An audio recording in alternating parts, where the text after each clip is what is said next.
siz ishlagan futbolchilar orasidan eng muammolisi kim bo'lgan? Bilasizmi, o'ylashimcha, eng muammoli futbolchilar juda ham quvnoq insonlar bo'lishgan. Lekin ularning orasida siz kim haqida gapirayotganingizni bilaman. Mario Balotelli? Mario quvnoq yigit. Mario ajoyib yigit. Men Mario haqida, u bilan ishlagan davrim haqida 200 betlik kitob yozishim mumkin edi. Men Mario bilan Interda 2 yil ishlaganman. Lekin bu kitobning janri drama bo'lmas edi. Bu komediya. Biz bir kuni Qozon shahriga keldik. Qozon shahrida Chempionlar Ligasi o'yinida qatnashayotgan edik va o'sha o'yin kuni mening hamma asosiy hujumchilarim jarohatlangan edi.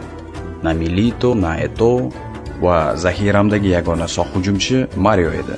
Va birinchi taym tugashidan oldin Mario 43 yoki 44 daqiqada sariq kartochka oldi. Birinchi taym tugagandan keyin biz kiyim almashtirish xonasiga yo'l oldik. U yerda men 15 daqiqaning 14 daqiqasini Mario bilan gaplashishga ketkizdim. 14 daqiqa faqatgina Mario bilan gaplashdim.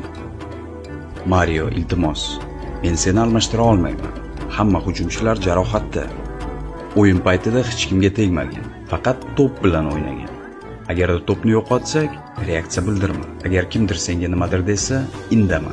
Hakam xatoga yo'l qo'ysa ham indama. Mario, iltimos, 46-daqiqa. Dahshat. Qizil kartochka.